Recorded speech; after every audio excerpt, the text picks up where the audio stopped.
Hey everyone, it's me Sahana Sangam. Welcome back to my YouTube channel. First PUC annual examination ಗೆ ನಾನು important question series ಅನ್ನು start ಮಾಡಿದ್ದೀನಿ.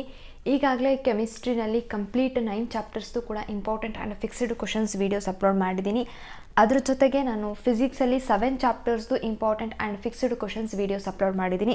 ಇದೆಲ್ಲ videos ನಿಮಗೆ single ಪ್ಲೇಲಿಸ್ಟಲ್ಲಿ ಸಿಗುತ್ತೆ. ಪ್ಲೇಲಿಸ್ಟ್ ನೇಮ್ ಬಂದುಬಿಟ್ಟು important question series first PUC annual examination 2024 ನೀವು ಸ್ಕ್ರೀನ್ ಮೇಲೆ ನೋಡ್ಬೋದು. ಪ್ಲೇಲಿಸ್ಟ್ ಲಿಂಕನ್ನು ನಾನು ಡಿಸ್ಕ್ರಿಪ್ಷನ್ ಬಾಕ್ಸಲ್ಲಿ ಪ್ರೊವೈಡ್ ಮಾಡಿರ್ತೀನಿ, ನೋಡಿಲ್ಲ ಅಂತಂದರೆ ನೋಡಿ. ನಾನು ಫಿಸಿಕ್ಸನ್ನು 2 ಪಾರ್ಟ್ಸ್ ಆಗಿ ಮಾಡಿದೆ. ಪಾರ್ಟ್ 1ಅಲ್ಲಿ ಫಸ್ಟ್ 7 ಚಾಪ್ಟರ್ಸ್ದು ಇಂಪಾರ್ಟೆಂಟ್ ಆ್ಯಂಡ್ ಫಿಕ್ಸ್ಡ್ ಕ್ವೆಶ್ಚನ್ಸನ್ನು ಪ್ರೊವೈಡ್ ಮಾಡಿದೆ. ಇದು ಪಾರ್ಟ್ 2 ವಿಡಿಯೋ ಆಗಿದೆ. ಇದರಲ್ಲಿ ನೆಕ್ಸ್ಟ್ 7 ಚಾಪ್ಟರ್ಸ್ದು ನಾನು ಇಂಪಾರ್ಟೆಂಟ್ ಆ್ಯಂಡ್ ಫಿಕ್ಸ್ಡ್ ಕ್ವೆಶ್ಚನ್ಸನ್ನು ಈ ವಿಡಿಯೋದಲ್ಲಿ ಪ್ರೊವೈಡ್ ಮಾಡ್ತೀನಿ. ಸೊ ವಿಡಿಯೋ ಸ್ಕಿಪ್ ಮಾಡದೆ ಕಂಪ್ಲೀಟಾಗಿ ನೋಡಿ. ಅಲಾಂಗ್ ವಿತ್ ದಟ್ ನಾನು ಕನ್ನಡ, ಫಿಸಿಕ್ಸ್ ಆ್ಯಂಡ್ ಕೆಮಿಸ್ಟ್ರಿ ಈ 3 ಸಬ್ಜೆಕ್ಟ್ಸು ಕೂಡ blue print complete analysis videos ಮಾಡಿ ಅಪ್ಲೋಡ್ ಮಾಡಿದ್ದೀನಿ. ವಿಡಿಯೋಸ್ ನೋಡಿಲ್ಲ ಅಂತಂದರೆ ನೋಡಿ, ವಿಡಿಯೋಸ್ ಲಿಂಕನ್ನು ನಾನು ಡಿಸ್ಕ್ರಿಪ್ಷನ್ ಬಾಕ್ಸಲ್ಲಿ ಪ್ರೊವೈಡ್ ಮಾಡಿರ್ತೀನಿ. ಇದು ಪಾರ್ಟ್ 2 ವಿಡಿಯೋ. ಫಸ್ಟ್ ಚಾಪ್ಟರ್ ಅಂತಂದರೆ 8th chapter, first 7 chapters already provide ಮಾಡಿದ್ದೀನಿ. So next 8th chapter mechanical properties of solids. ಈ ಚಾಪ್ಟರಿಂದ ಟೋಟಲ್ ನಿಮ್ಮ ಆ್ಯನ್ಯುವಲ್ ಎಕ್ಸಾಮಿನೇಷನ್ಗೆ 4 ಮಾರ್ಕ್ಸ್ಗೆ ಕ್ವಶನ್ಸ್ ಅರೇಸ್ ಆಗುತ್ತೆ. 1 ಮಾರ್ಕ್ ಕ್ವಶನ್ ಒಂದಿರುತ್ತೆ, 3 ಮಾರ್ಕ್ಸ್ ಕ್ವಶನ್ ಒಂದಿರುತ್ತೆ. ಇಂಪಾರ್ಟೆಂಟ್ 1 ಆ್ಯಂಡ್ 3 ಮಾರ್ಕ್ ಕ್ವಶನ್ಸ್ ಯಾವುದಾದ್ರು ಅಂತ ನೋಡೋದಾದರೆ, ಫಸ್ಟ್ ಕ್ವಶನ್ ನೋಡಿ, distinguish between 3 different moduli of elasticity of material. So differences ಅನ್ನು ಕೇಳ್ಬೋದು. ಯಂಗ್ಸ್ ಮಾಡ್ಯುಲಸ್ ಅಂತಂದರೆ ಏನು, ಅದರ ಇಕ್ವೇಷನ್ ಮೆನ್ಷನ್ ಮಾಡಬೇಕಾಗುತ್ತೆ. ನೆಕ್ಸ್ಟ್ ಕ್ವಶನ್ ನೋಡಿ, derive expression for elastic potential energy of a stretched wire. Draw stress strain graph of A metal wire and the points. Mention the types of stress and strain with example. Stress ಮತ್ತು ಸ್ಟ್ರೈನ್ಗೆ ಇರ್ತಕ್ಕಂಥ types and ಎಕ್ಸಾಂಪಲನ್ನು ನೀವು mention ಮಾಡಬೇಕಾಗುತ್ತೆ. And ಎಕ್ಸಾಂಪಲ್ದು ಡೆಫಿನೇಷನನ್ನು ಕೂಡ ನೀವು practice ಮಾಡಿ. The ratio of a lateral strain to longitudinal strain in a stretched wire is called dash. Fill in the ಬ್ಲಾಂಕ್ಸಲ್ಲಿ ಈ ರೀತಿ ಕ್ವಶನ್ ಕೇಳ್ಬೋದು. ನೆಕ್ಸ್ಟ್ ನೋಡಿ, ಮಾಡ್ಯುಲೈ ಆಫ್ ಎಲಾಸ್ಟಿಸಿಟಿದು ಟೈಪ್ಸನ್ನು ಕೇಳಿದರೆ.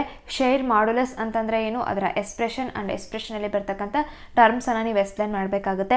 Hooks law statement and explanation. Next question ನೋಡಿ, ಪಾಯ್ಸನ್ಸ್ ರೇಷಿಯೋ ಅಂತಂದರೆ ಏನು, ಡೆಫಿನೇಷನನ್ನು practice ಮಾಡಿ.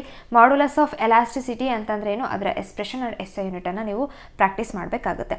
Next chapter 9th chapter mechanical properties of fluids. ಈ ಚಾಪ್ಟರಿಂದ ಟೋಟಲ್ ನಿಮಗೆ 5 ಮಾರ್ಕ್ಸ್ಗೆ ಕ್ವಶನ್ಸ್ ಅರೇಸ್ ಆಗುತ್ತೆ.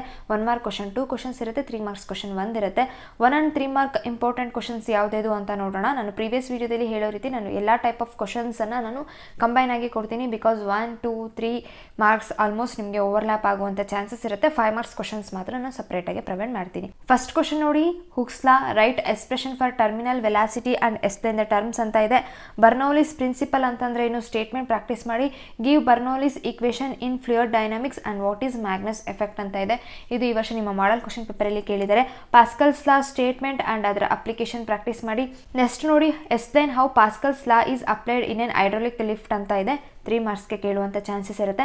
ಬರ್ನೌಲಿಸ್ ಪ್ರಿನ್ಸಿಪಲ್ದು ಅಪ್ಲಿಕೇಶನನ್ನು ನೀವು ಪ್ರಾಕ್ಟೀಸ್ ಮಾಡಬೇಕಾಗುತ್ತೆ. ನೆಕ್ಸ್ಟ್ ನೋಡಿ, ಕೆಲವೊಂದು ಟರ್ಮ್ಸ್ ಡೆಫಿನೇಷನ್ ಕೇಳ್ಬೋದು. ವಿಸ್ಕಾಸಿಟಿ ಅದರ S I unit, surface tension S I unit, surface energy and S I unit ಅದನ್ನು ನೀವು ಪ್ರಾಕ್ಟೀಸ್ ಮಾಡಬೇಕಾಗುತ್ತೆ. Difference between streamline and turbulent flow. Define coefficient of viscosity and ಅದರ expression and ಎಕ್ಸ್ಪ್ರೆಷನಲ್ಲಿ ಬರ್ತಕ್ಕಂಥ ಟರ್ಮ್ಸನ್ನು ನೀವು ಎಕ್ಸ್ಪ್ಲೇನ್ ಮಾಡಬೇಕಾಗುತ್ತೆ. Obtain the expression for pressure inside the liquid. ಇದು 3 ಮಾರ್ಕ್ಸ್ಗೆ ಡಿರೈವೇಷನನ್ನು ಕೇಳ್ಬೋದು.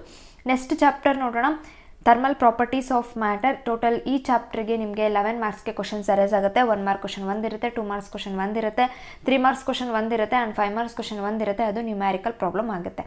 ಹಾಗಾದರೆ 1, 2 ಆ್ಯಂಡ್ 3 ಮಾರ್ಕ್ ಇಂಪಾರ್ಟೆಂಟ್ ಕ್ವಶನ್ಸ್ ಯಾವುದಿದು ಅಂತ ನೋಡೋದಾದರೆ, ಫಸ್ಟ್ ನೀವು ಡೆಫಿನೇಷನನ್ನು ಪ್ರಾಕ್ಟೀಸ್ ಮಾಡಬೇಕಾಗುತ್ತೆ. ಕೆಲವೊಂದು ಟರ್ಮ್ಸ್ ಡೆಫಿನೇಷನ್ ಕೇಳ್ಬೋದು. 2, 3 ಆರ್ 1 ಮಾರ್ಕಿಗೆ ಕೇಳ್ಬೋದು. Linear expansion, area expansion, volume expansion, calorimeter, okay, thermal expansion, black body radiation ಅಂತಂದರೆ, ಕನ್ವೆಕ್ಷನ್ ಅಂತಂದರೆ ಏನು, ಥರ್ಮಲ್ ಕಂಡಕ್ಟಿವಿಟಿ ಅಂತಂದರೆ ಏನು, ಅದರ ಈಕ್ವೇಷನ್, ಕಂಡಕ್ಷನ್ ಅಂತಂದರೆ ಏನು, specific heat capacity of gas, molar heat capacity, latent heat of vaporisation, latent heat of fusion. ಇದರ ಎಲ್ಲದ್ರದ್ದು ಕೂಡ ನೀವು ಡೆಫಿನೇಷನನ್ನು ಮಸ್ಟ್ ಆ್ಯಂಡ್ ಶುಡ್ ಆಗಿ ಪ್ರಾಕ್ಟೀಸ್ ಮಾಡಬೇಕಾಗುತ್ತೆ. ಬಿಕಾಸ್ ತುಂಬ ಚಾನ್ಸಸ್ ಇರುತ್ತೆ ಈ ಟರ್ಮ್ಸ್ದು ನಿಮಗೆ ಡೆಫಿನೇಷನನ್ನು ಕೇಳುವಂಥದ್ದು. ಓಕೆ, ನೆಕ್ಸ್ಟ್ ಇಂಪಾರ್ಟೆಂಟ್ ಕ್ವಶನ್ ನೋಡಿ, mention the properties of thermal radiation ಅಂತ ಇದೆ. ಕ್ಯಾಲೋರಿಮೀಟರ್ ಪ್ರಿನ್ಸಿಪಲನ್ನು ನೀವು ಎಕ್ಸ್ಪ್ಲೇನ್ ಮಾಡಬೇಕಾಗುತ್ತೆ. Prove that alpha is equal to 1/T. State and explain Wien's displacement ಲಾ. ನಾನು ಹೇಳ್ತಾನೆ ಇರ್ತೀನಿ, ಲಾಸ್ಗಳು ಏನೇನು ಬರುತ್ತೆ ನೆಗ್ಲೆಕ್ಟ್ ಮಾಡಬೇಡಿ. ಸ್ಟೇಟ್ಮೆಂಟನ್ನು ಪ್ರಾಕ್ಟೀಸ್ ಮಾಡಿ. Stefan's Boltzmann law statement and explanation practice ಮಾಡಬೇಕಾಗುತ್ತೆ. ನ್ಯೂಟನ್ಸ್ ಲಾ ಆಫ್ ಕೂಲಿಂಗ್ ಇದರದ್ದು ಕೂಡ ಸ್ಟೇಟ್ಮೆಂಟ್ ಆ್ಯಂಡ್ ಎಕ್ಸ್ಪ್ಲನೇಷನನ್ನು ನೀವು ಪ್ರಾಕ್ಟೀಸ್ ಮಾಡಬೇಕಾಗುತ್ತೆ. ನೆಕ್ಸ್ಟ್ ಇಂಪಾರ್ಟೆಂಟ್ ಕ್ವಶನ್ ನೋಡಿ, give the relationship between linear expansion coefficient and area expansion coefficient ಅಂತ ಇದೆ. And give the relationship between linear expansion coefficient and volume expansion coefficient. Very very important, practice ಮಾಡಿ. 2 or 3 ಮಾರ್ಕ್ಸ್ಗೆ ಕೇಳ್ಬೋದು. Next chapter thermodynamics. ಈ ಚಾಪ್ಟರಿಂದ total ನಿಮಗೆ 8 ಮಾರ್ಕ್ಸ್ಗೆ questions arise ಆಗುತ್ತೆ. 1 mark question ಒಂದಿರುತ್ತೆ, 2 ಮಾರ್ಕ್ಸ್ ಕ್ವಶನ್ ಒಂದಿರುತ್ತೆ, 5 ಮಾರ್ಕ್ಸ್ ಕ್ವಶನ್ ಒಂದಿರುತ್ತೆ. ಅದು ಸ್ಪ್ಲಿಟಿಂಗ್ ಟೈಪ್ ಆಫ್ ಕ್ವಶನ್ಸ್ ಆಗಿರುತ್ತೆ. So splitting type of question ಆಗಿರೋದ್ರಿಂದ ಇದರಲ್ಲಿ 1, 2 and 3 ಮಾರ್ಕ್ ಕ್ವಶನ್ಸು ಕೂಡ ಇನ್ಕ್ಲೂಡ್ ಆಗಿದೆ. ಹಾಗಾದರೆ 1, 2 and 3 ಮಾರ್ಕ್ ಇಂಪಾರ್ಟೆಂಟ್ ಕ್ವಶನ್ಸ್ ಯಾವುದಿದು ಅಂತ ನೋಡೋದಾದರೆ, ಫಸ್ಟ್ ನೋಡಿ ಕೆಲವೊಂದು ಟರ್ಮ್ಸ್ದು ನೀವು ಡೆಫಿನೇಷನನ್ನು ಪ್ರಾಕ್ಟೀಸ್ ಮಾಡಬೇಕಾಗತ್ತೆ ಈ ಚಾಪ್ಟರಿಂದ. Carnot engine, reversible process, irreversible process, thermodynamics, thermodynamical system, thermodynamical parameter, heat, work done, internal energy, cyclic process, thermal equilibrium, isothermal process, adiabatic process, isobaric process, isochoric process. ಈ ಎಲ್ಲ ಟರ್ಮ್ಸ್ದು ನಿಮಗೆ ಡೆಫಿನೇಷನ್ ಮಸ್ಟ್ ಆ್ಯಂಡ್ ಶುಡ್ ಆಗಿ ಗೊತ್ತಿರಬೇಕು. Next important question ನೋಡಿ, reversible and ಇರ್ರಿವರ್ಸಬಲ್ ಪ್ರೊಸೆಸ್ದು ನಿಮಗೆ ಡಿಫ್ರೆನ್ಸಸನ್ನು ಕೇಳ್ಬೋದು. Isothermal and ಅಡಿಯಾಬ್ಯಾಟಿಕ್ ಪ್ರೊಸೆಸ್ದು ಡಿಫ್ರೆನ್ಸಸನ್ನು ಕೇಳ್ಬೋದು. Next ಈ ಚಾಪ್ಟರಲ್ಲಿ ಲಾಸ್ಟ್ ಬರುತ್ತೆ 0th law of thermodynamics, first law, second law of thermodynamics, statement and ಎಕ್ಸ್ಪ್ಲನೇಷನನ್ನು ಪ್ರಾಕ್ಟೀಸ್ ಮಾಡಿ. 0th law of thermodynamics and first law of thermodynamics ಈ 2 ಲಾಸ್ದು ನಿಮಗೆ ಸಿಗ್ನಿಫಿಕೆನ್ಸ್ ಗೊತ್ತಿರಬೇಕು. 2 or 3 ಮಾರ್ಕ್ಸ್ಗೆ ಕೇಳ್ಬೋದು. ಓಕೆ, ನೆಕ್ಸ್ಟ್ ಇಂಪಾರ್ಟೆಂಟ್ ಕ್ವಶನ್ ನೋಡಿ ಈ ಚಾಪ್ಟರಿಂದ, explain the working principle of Carnot cycle with necessary PV diagram ಅಂತ ಇದೆ. Obtain the expression for efficiency of Carnot cycle. Derive the expression for work done during isothermal process and adiabatic processes. 3 ಮಾರ್ಕ್ಸ್ಗೆ ಕೇಳ್ಬೋದು ಈ derivation ಅನ್ನು. Okay, next chapter ನೋಡೋಣ, kinetic theory. ಈ ಚಾಪ್ಟರಿಂದ total ನಿಮಗೆ 5 ಮಾರ್ಕ್ಸ್ಗೆ ಕ್ವಶನ್ಸ್ ಅರೈಸ್ ಆಗುತ್ತೆ. 1 ಮಾರ್ಕ್ ಕ್ವಶನ್ 2 ಕ್ವಶನ್ಸ್ ಇರುತ್ತೆ, 3 ಮಾರ್ಕ್ಸ್ ಕ್ವಶನ್ ಒಂದಿರುತ್ತೆ. ಹಾಗಾದರೆ 1 and 3 ಮಾರ್ಕ್ ಇಂಪಾರ್ಟೆಂಟ್ ಕ್ವಶನ್ಸ್ ಯಾವುದೇದು ಅಂತ ನೋಡೋದಾದರೆ, ಫಸ್ಟ್ ಕ್ವಶನ್ ನೋಡಿ, ಲಾ. Very very important. ಲಾಸನ್ನು ನೀವು ಮಸ್ಟ್ ಆ್ಯಂಡ್ ಶುಡ್ ಆಗಿ ಪ್ರಾಕ್ಟೀಸ್ ಮಾಡಬೇಕಾಗುತ್ತೆ. State and explain Dalton's law of partial pressure ಅಂತ ಇದೆ. State and explain law of equipartition of energy. Okay, next ನೋಡಿ, ಕೈನೆಟಿಕ್ ಥಿಯರಿ ಆಫ್ ಗ್ಯಾಸಸ್ದು ನಿಮಗೆ ಪಾಸ್ಟುಲೇಟ್ಸ್ ಅನ್ನು ಕೇಳ್ಬೋದು. Relationship between kinetic energy and ಪ್ರೆಷರ್ದು ಡಿರೈವೇಷನ್ ಅನ್ನು ಕೇಳ್ಬೋದು 3 ಮಾರ್ಕ್ಸ್ಗೆ. How many degrees of freedom for a monoatomic gas, diatomic gas, non-linear triatomic gas and linear triatomic gas. Very very important, practice ಮಾಡಿ. ಇದೇ ರೀತಿ ನೋಡಿ ನಿಮಗೆ ಈ ರೀತಿಯೂ ಕೂಡ ಕ್ವಶನ್ ಕೇಳ್ಬೋದು. Calculate the specific heat capacity for the following ಅಂತ ಇದೆ. Monoatomic gas, diatomic gas, linear and non linear triatomic gas. So ಇದನ್ನು ಪ್ರಾಕ್ಟೀಸ್ ಮಾಡಿ. ಕೈನೆಟಿಕ್ ಇಂಟರ್ಪ್ರಿಟೇಷನ್ ಆಫ್ ಟೆಂಪರೇಚರ್ದು ನಿಮಗೆ ಎಕ್ಸ್ಪ್ಲನೇಷನನ್ನು ಕೇಳ್ಬೋದು. Write the equation for kinetic theory of an ideal gas. Define mean free path. Mean free path ಅಂತಂದರೆ ಏನು, definition and ಅದು ಯಾವ ಫ್ಯಾಕ್ಟರ್ಸ್ ಮೇಲೆ ಡಿಪೆಂಡ್ ಆಗಿರುತ್ತೆ. 3 ಮಾರ್ಕ್ಸ್ಗೆ ಕೇಳುವಂಥ ಚಾನ್ಸಸ್ ಇರುತ್ತೆ. ಓಕೆ, ನೆಕ್ಸ್ಟ್ ಚಾಪ್ಟರ್ ನೋಡೋಣ, ದಟ್ ಈಸ್ ಆಸಿಲೇಷನ್ಸ್. ಈ ಚಾಪ್ಟರಿಂದ ಟೋಟಲ್ ನಿಮಗೆ 8 ಮಾರ್ಕ್ಸ್ಗೆ ಕ್ವಶನ್ಸ್ ಅರೈಸ್ ಆಗುತ್ತೆ. 1 ಮಾರ್ಕ್ ಕ್ವಶನ್ ಒಂದಿರುತ್ತೆ, 2 ಮಾರ್ಕ್ಸ್ ಕ್ವಶನ್ ಒಂದಿರುತ್ತೆ ಆ್ಯಂಡ್ 5 ಮಾರ್ಕ್ಸ್ ಕ್ವಶನ್ ಒಂದಿರುತ್ತೆ. ಅದು ನ್ಯೂಮ್ಯಾರಿಕಲ್ ಪ್ರಾಬ್ಲಮ್ ಆಗಿರುತ್ತೆ. ಹಾಗಾದರೆ 1 and 2 ಮಾರ್ಕ್ ಇಂಪಾರ್ಟೆಂಟ್ ಕ್ವಶನ್ಸ್ ಯಾವುದಾದ್ರು ಕೇಳ್ಬೋದು ಈ ಚಾಪ್ಟರಿಂದ ಅಂತ ನೋಡೋದಾದರೆ, ಸಿಂಪಲ್ ಹಾರ್ಮೋನಿಕ್ ಮೋಷನ್ದು ಎನರ್ಜಿದು ಈಕ್ವೇಷನನ್ನು ಕೇಳ್ಬೋದು. ಆ್ಯಂಗ್ಯುಲರ್ ಫ್ರೀಕ್ವೆನ್ಸಿ ಅಂತಂದರೆ ಏನು, ಅದರ ಈಕ್ವೇಷನನ್ನು ಕೇಳ್ಬೋದು. ನೆಕ್ಸ್ಟ್ ಇಂಪಾರ್ಟೆಂಟ್ ಕ್ವಶನ್ ನೋಡಿ, right the expression for the particle velocity and acceleration during simple harmonic motion as functions of time. Give the positions at which potential energy of a particle executing simple harmonic motion will be maximum and minimum. Simple pendulum ಅಂತಂದರೆ ಏನು, ಅದರ time period equation ಅನ್ನು ಕೇಳ್ಬೋದು. Simple harmonic motion ಅಂತಂದರೆ ಏನು, definition and ಅದರ conditions ಕೇಳ್ಬೋದು. Periodic motion ಅಂತಂದರೆ ಏನು, ಎಕ್ಸಾಂಪಲ್. ಆಸಿಲೇಟರಿ ಮೋಷನ್ ಅಂತಂದರೆ ಏನು, ಅದಕ್ಕೆ ಎಕ್ಸಾಂಪಲನ್ನು ನಿಮಗೆ ಕೇಳುವಂಥ ಚಾನ್ಸಸ್ ಇರುತ್ತೆ. ನೆಕ್ಸ್ಟ್ ಚಾಪ್ಟರ್ ನೋಡೋಣ, ವೇವ್ಸ್. ಈ ಚಾಪ್ಟರಿಂದ ಟೋಟಲ್ ನಿಮಗೆ 10 ಮಾರ್ಕ್ಸ್ಗೆ ಕ್ವಶನ್ಸ್ ಅರೈಸ್ ಆಗುತ್ತೆ. 1 ಮಾರ್ಕ್ ಕ್ವಶನ್ 2 ಕ್ವಶನ್ಸ್ ಇರುತ್ತೆ, 3 ಮಾರ್ಕ್ಸ್ ಕ್ವಶನ್ ಒಂದಿರುತ್ತೆ, 5 ಮಾರ್ಕ್ಸ್ ಕ್ವಶನ್ ಒಂದಿರುತ್ತೆ. ಹಾಗಾದರೆ 1, 3 and 5 ಮಾರ್ಕ್ ಇಂಪಾರ್ಟೆಂಟ್ ಕ್ವಶನ್ಸ್ ಯಾವುದಿದು ಅಂತ ನೋಡೋದಾದರೆ, ಫಸ್ಟ್ 1 and 3 ಮಾರ್ಕ್ ಕ್ವಶನ್ಸ್ ನೋಡ್ಬಿಡೋಣ. ಡಿಫ್ರೆನ್ಸಸನ್ನು ಕೇಳ್ತಾರೆ, ಪ್ರೋಗ್ರೆಸಿವ್ ಆ್ಯಂಡ್ ಸ್ಟೇಷನರಿ ವೇವ್ಸ್ದು. ಆ್ಯಂಡ್ ಡಿಫ್ರೆನ್ಸಸನ್ನು ಕೇಳ್ತಾರೆ, ಲಾಂಗಿಟ್ಯೂಡನಲ್ ಆ್ಯಂಡ್ ಟ್ರಾನ್ಸ್ವರ್ಸ್ ವೇವ್ಸ್ದು. Okay, and progressive waves and standing ವೇವ್ಸ್ಗೆ ಏನೇನು ಪ್ರಾಪರ್ಟೀಸ್ ಇದೆ ಅದನ್ನು ನೀವು ಪ್ರಾಕ್ಟೀಸ್ ಮಾಡ್ಕೊಂಡು ಹೋಗಬೇಕಾಗತ್ತೆ.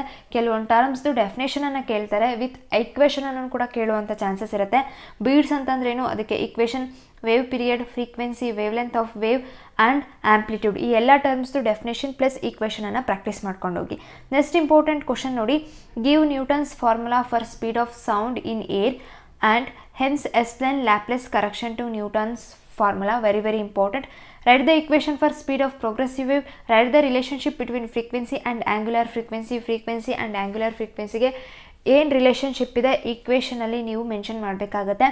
Speed of sound wave in fluid metallic bar and gas ಈ 3 ನೀವು ಈ ಕ್ವೆಶನನ್ನು ಪ್ರಾಕ್ಟೀಸ್ ಮಾಡಬೇಕಾಗುತ್ತೆ. 1 ಮಾರ್ಕಿಗೆ ಕೇಳುವಂಥ ಚಾನ್ಸಸ್ ಇರುತ್ತೆ MCQನಲ್ಲಿ. ಓಕೆ, ನೆಕ್ಸ್ಟ್ ನೋಡಿ 5 ಮಾರ್ಕ್ ಫಿಕ್ಸ್ಡ್ ಕ್ವಶನ್ಸ್ ಯಾವ್ದು ಕೇಳ್ಬೋದು ಈ ಚಾಪ್ಟ್ರಿಂದ ಅಂತ ನೋಡೋದಾದರೆ, right Newton's formula for the velocity of sound in air, what is Laplace correction, write the expression for the velocity of sound in air derived on the basis of Laplace correction ಅಂತ ಇದೆ. Write Newton's formula for speed of sound in air s then y and how Laplace modified Newton's formula for speed of sound ಅಂತ ಇದೆ.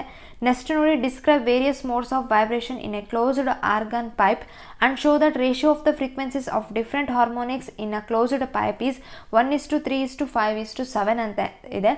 ಇದೇ ರೀತಿ closed organ pipe ಕೇಳೋ ಬದಲು ನಿಮಗೆ open organ pipe ಕೇಳ್ಬೋದು. ಸೊ ಓಪನ್ ಆರ್ಗನ್ ಪೈಪ್ ಕೇಳಿದಾಗ ಏನಾಗುತ್ತೆ, ರೇಷಿಯೋ ಚೇಂಜ್ ಆಗುತ್ತೆ. ರೇಷಿಯೋ ಬಂದುಬಿಟ್ಟು ಆಗ 1:2:3:4 ಆಗುತ್ತೆ. So closed pipe and opened pipe ಈ ಎರಡರದ್ದು ಕೂಡ ನೀವು ಡಿರೈವೇಷನನ್ನು ಪ್ರಾಕ್ಟೀಸ್ ಮಾಡ್ಕೊಂಡು ಹೋಗಿ 5 ಮಾರ್ಕ್ಸ್ಗೆ ಕೇಳುವಂಥ ಚಾನ್ಸಸ್ ಇರುತ್ತೆ. ಓಕೆ, ಇದಿಷ್ಟು 7 ಚಾಪ್ಟರ್ಸ್ದು ಇಂಪಾರ್ಟೆಂಟ್ ಆ್ಯಂಡ್ ಫಿಕ್ಸ್ಡ್ ಕ್ವಶನ್ಸ್ ಆಗಿತ್ತು. ಈ 7 ಚಾಪ್ಟರ್ಸಲ್ಲಿ ಚಾಪ್ಟರ್ ಎಂಡಲ್ಲಿ ಯಾವ್ಯಾವ ಚಾಪ್ಟ್ರಲ್ಲಿ ಬ್ಲೂ ಕಲರ್ ಟೇಬಲ್ ನಿಮ್ಮ NCERT ಟೆಕ್ಸ್ಟ್ ಬುಕ್ಕಲ್ಲಿ ಕೊಟ್ಟಿದ್ದಾರೋ ಅದನ್ನು ನಾನು ಈ PDF ಅಲ್ಲಿ ಮೆನ್ಷನ್ ಮಾಡಿದ್ದೀನಿ. ನೀವು ನೋಡ್ಬೋದು ಸ್ಕ್ರೀನ್ ಮೇಲೆ. ಪರ್ಟಿಕ್ಯುಲರ್ ಚಾಪ್ಟರಲ್ಲಿ ಏನೇನು ಫಿಸಿಕಲ್ ಕ್ವಾಂಟಿಟೀಸ್ ಬಂದಿರುತ್ತೋ ಆ ಎಲ್ಲ ಫಿಸಿಕಲ್ ಕ್ವಾಂಟಿಟೀಸ್ದು ಈ ಟೇಬಲಲ್ಲಿ ನಿಮಗೆ ಸಿಂಬಲ್ಸನ್ನು ಕೊಟ್ಟಿದ್ದಾರೆ, ಡೈಮೆನ್ಷನ್ಸನ್ನು ಕೊಟ್ಟಿದ್ದಾರೆ, ಆ್ಯಂಡ್ ಯೂನಿಟನ್ನು ಕೊಟ್ಟಿದ್ದಾರೆ, ಆ್ಯಂಡ್ ರಿಮಾರ್ಕ್ಸನ್ನು ಕೂಡ ಕೊಟ್ಟಿದ್ದಾರೆ. ಇದು ನಿಮ್ಮ MCQ ಪಾಯಿಂಟ್ ಆಫ್ ವ್ಯೂ ಅಲ್ಲಿ ತುಂಬ ಇಂಪಾರ್ಟೆಂಟ್ ಆಗುತ್ತೆ. ಈ ಟೇಬಲಿಂದ ನಿಮಗೆ MCQ ಅಲ್ಲಿ ಯಾವುದಾದ್ರೂ ಫಿಸಿಕಲ್ ಕ್ವಾಂಟಿಟೀಸ್ದು SI ಯೂನಿಟನ್ನು ಕೇಳ್ಬೋದು. ಈವನ್ 2 or 3 ಮಾರ್ಕಲ್ಲೂ ಕೂಡ ಕೇಳುವಂಥ ಚಾನ್ಸಸ್ ಇರುತ್ತೆ. ಸೊ ಇದೆಲ್ಲ ಕ್ವಶನ್ಸ್ ಓದಿ ಆದಮೇಲೆ ಈ ಟೇಬಲನ್ನು ಕೂಡ ನೀವು ಪ್ರಾಕ್ಟೀಸ್ ಮಾಡ್ಕೊಂಡು ಹೋದರೆ 1 ಮಾರ್ಕ್ ಕ್ವಶನನ್ನು ಈಸಿಯಾಗಿ ಟ್ಯಾಕಲ್ ಮಾಡ್ಬೋದು. ಸೊ ಈ ಟೇಬಲನ್ನು ನೀವು ನೆಗ್ಲೆಕ್ಟ್ ಮಾಡಬೇಡಿ. ಚೆನ್ನಾಗಿ ಎಲ್ಲ ಫಿಸಿಕಲ್ ಕ್ವಾಂಟಿಟೀಸ್ದು SI ಯೂನಿಟನ್ನು ಮಸ್ಟ್ ಆ್ಯಂಡ್ ಶುಡ್ ಆಗಿ ನೀವು ಪ್ರಾಕ್ಟೀಸ್ ಮಾಡ್ಕೊಂಡು ಹೋಗಿ. ಎಲ್ಲ ಟೇಬಲ್ ನಾನು ಈ PDF ಅಲ್ಲೇ ಇನ್ಕ್ಲೂಡ್ ಮಾಡಿದ್ದೀನಿ. ಸೊ ದಟ್ ನೀವು ಮತ್ತೆ NCERT ಟೆಕ್ಸ್ಟ್ ಬುಕ್ಕನ್ನು ಓಪನ್ ಮಾಡಿಕೊಂಡು ಈ ಟೇಬಲನ್ನು ಹುಡುಕಿ ಓದುವಂಥ ನೆಸೆಸಿಟಿ ಇಲ್ಲ. ಎಲ್ಲದೂ ಕೂಡ ಒನ್ ಶಾರ್ಟಲ್ಲೇ ಈ PDF ಅಲ್ಲೇ ನಿಮಗೆ ಸಿಕ್ಕೋಗುತ್ತೆ. ಓಕೆ, ಇದಿಷ್ಟು ಇಂಪಾರ್ಟೆಂಟ್ ಕ್ವಶನ್ ಸೀರೀಸ್ ಫಿಸಿಕ್ಸ್ದು ವಿಡಿಯೋ ಆಗಿತ್ತು ಗೈಸ್. ನಿಮಗೆ ಈ ವಿಡಿಯೋ ಹೆಲ್ಪ್ ಆಗಿದೆ ಅಂತ ಅನ್ಕೋತೀನಿ. ಹೆಲ್ಪ್ ಆಗಿದ್ರೆ ನಿಮ್ಮ ಫ್ರೆಂಡ್ಸ್ಗೂ ಕೂಡ ಪ್ಲೀಸ್ ಶೇರ್ ಮಾಡಿ. ಈ ಪ್ಲೇ ಲಿಸ್ಟನ್ನು ಶೇರ್ ಮಾಡಿ. ಡೆಫಿನೆಟ್ಲಿ ಅವ್ರಿಗೂ ಕೂಡ ಆ್ಯನ್ಯುವಲ್ ಎಕ್ಸಾಮಿನೇಷನ್ಗೆ ಹೆಲ್ಪ್ ಆಗುತ್ತೆ. ವಿಡಿಯೋಗೆ ಲೈಕ್ ಮಾಡಿ ಆ್ಯಂಡ್ ಚಾನಲನ್ನು ಸಬ್ಸ್ಕ್ರೈಬ್ ಮಾಡಿ. Thank you for watching. All the best. See you in the next video. Bye. Take care guys.